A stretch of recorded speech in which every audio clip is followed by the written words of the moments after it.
Good morning friends, welcome to our channel. నేను మీ పవన్ కుమార్. అన్నట్టుగా vote వేసేశారు కదండి. చాలా మంచి పని చేశారు. దేశాన్ని నడపడం మన బాధ్యతే కదా. ఇక లోడుపల్లి కథల్లోకి వచ్చేసిద్దాం. పెంచకల్పేటలో మేము స్థిరపడ్డాం, 2 రూమ్ల గది తీసుకున్నామన్న విషయం మీకు తెలుసు. ఇక మొదలెడదామా? ఉన్న 2 రూములలో ఒక రూమ్ వంటకు, వంట సామాన్లకు ఇచ్చేసాం.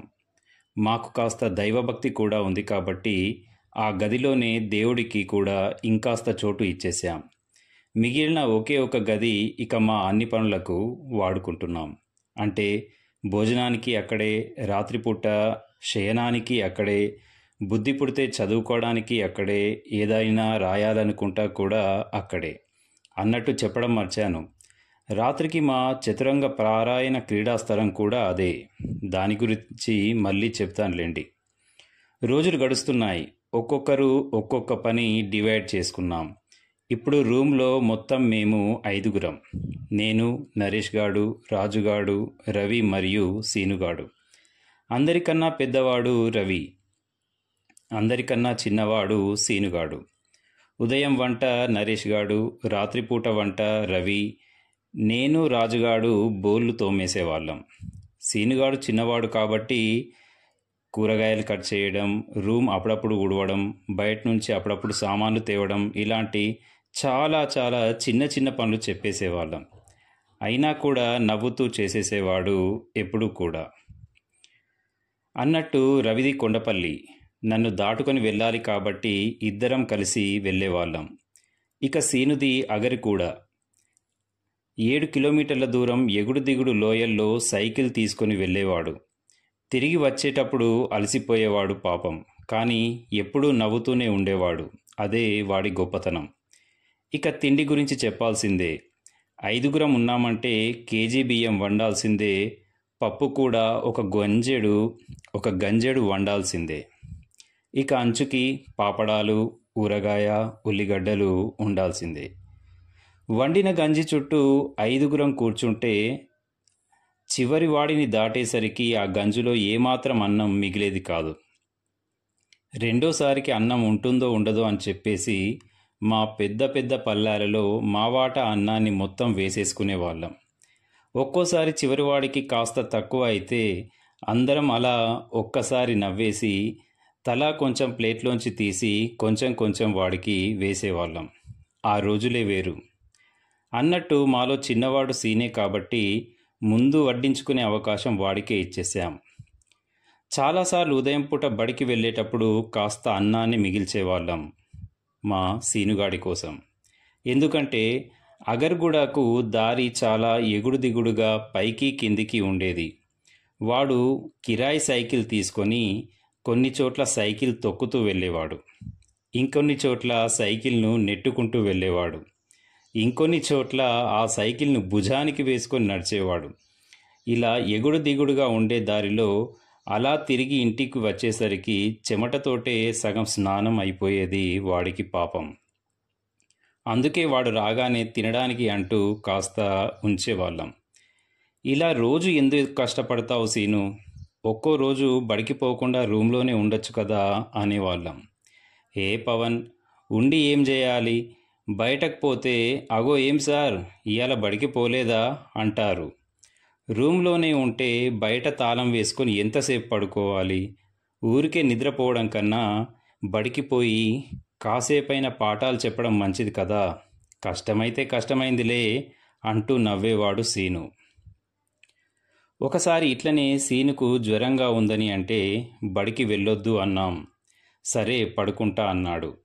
మేం వెళ్ళేటప్పుడు వెళ్తున్నాం, తలుపు వేసుకో అన్నాం. బయట నుంచి తాళం వేసి వెళ్ళండి, ఆ కిటికీ దగ్గర తాళం పెట్టేయండి అని పడుకున్నాడు.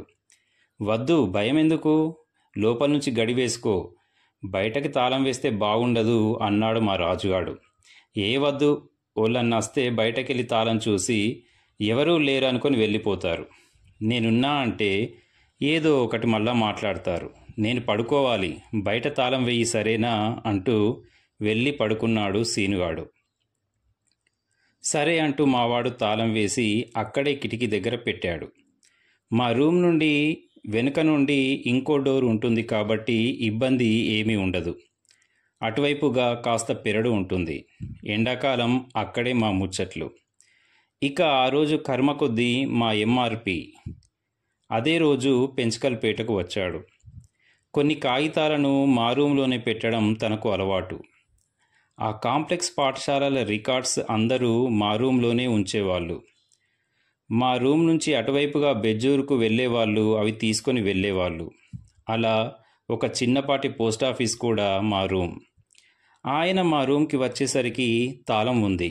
అరే ఎట్లా అని కిటికీలో పెడదామని వచ్చి చూస్తే లోపల సీను నిద్రపోతున్నాడు.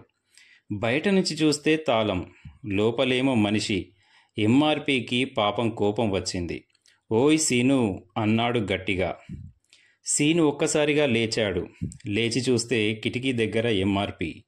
సార్ నమస్కారం అన్నాడు నవ్వుతూ. బయటేమో తాళం, నువ్వేమో లోపల బడికి పోలేదా అన్నాడు కొద్దిగా ఎంఆర్పి గట్టిగా. పోలేదు సార్ అన్నాడు కళ్ళు నిలుపుకుంటూ సీను. ఆయన కోపం మరింత పెరిగింది. ఏం చేస్తున్నావోయ్ అన్నాడు ఊగిపోతూ. పడుకున్నా కదా సార్ అన్నాడు మనోడు ఇంకా తెలివిలోకి రాక. కిటికీ దగ్గర ఏం చేస్తున్నారు సార్, లోపలికి రండి అన్నాడు ఇంకా మత్తులోనే సీను. ఎట్లా రావాలోయ్, బయట తాళం ఉంది కదా అంటూ పళ్ళు కొరుక్కున్నాడు పాపం ఎంఆర్పి. అప్పుడు సీనుకు గుర్తొచ్చింది బయట తాళం ఉందని. అంతే ఉరుక్కుంటూ వెళ్ళి సారీ సార్ అంటూ ఆయన చేతి పక్కనే ఉన్న తాళం చేతిని ఆయనకు ఇచ్చాడు. రండి సార్ అంటూ. ఇట్లా రూమ్లోనే ఉంటే పిల్లలకి ఏం చదువు చెప్తారోయ్, ఒక్కడు బడికి వెళ్ళడు అంటూ లోపలికి వచ్చాడు ఎక్కడో ఉన్న కోపాన్ని చూపిస్తూ ఎంఆర్పి.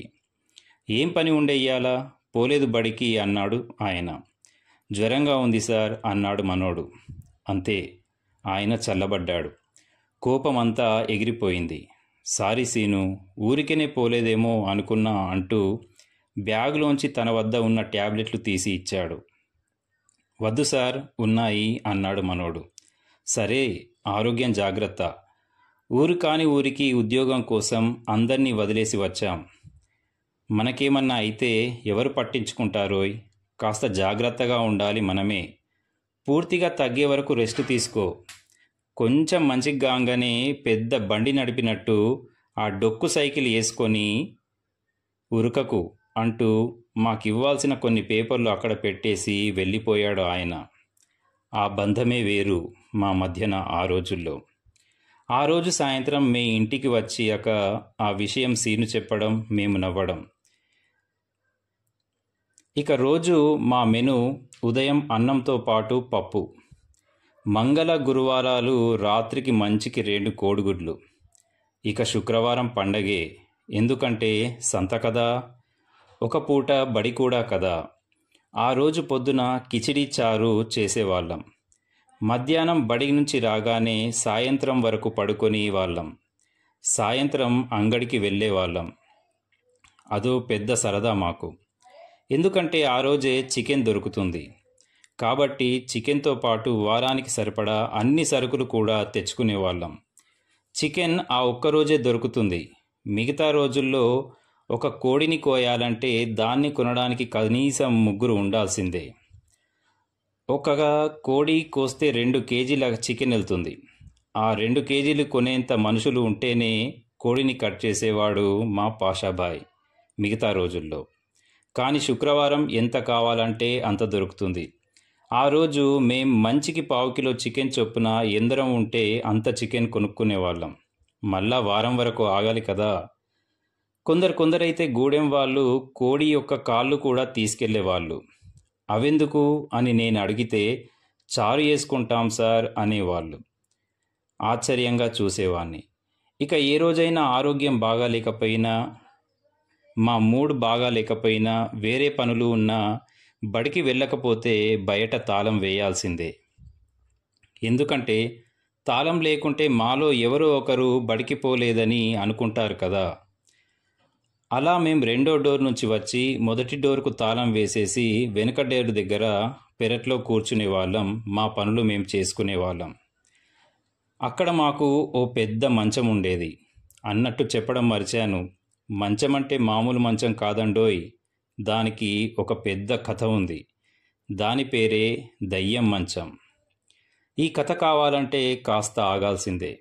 భయపడను అనేవాళ్ళు మాత్రమే ఈ కథ వినండి. మిగతా వాళ్ళకి వద్దే వద్దు, నిజం చెప్తున్నాను. కావాలంటే విన్న తర్వాత మీరే చెప్పండి. ఇక ఉంటాను ఫ్రెండ్స్. మంచం మీద దయ్యం కథతో మళ్ళీ కలుద్దాం. చూస్తూనే ఉండండి. కాస్త మనలాంటి వాళ్ళను గ్రూప్లో యాడ్ చేయండి. నేను మీ పవన్ కుమార్.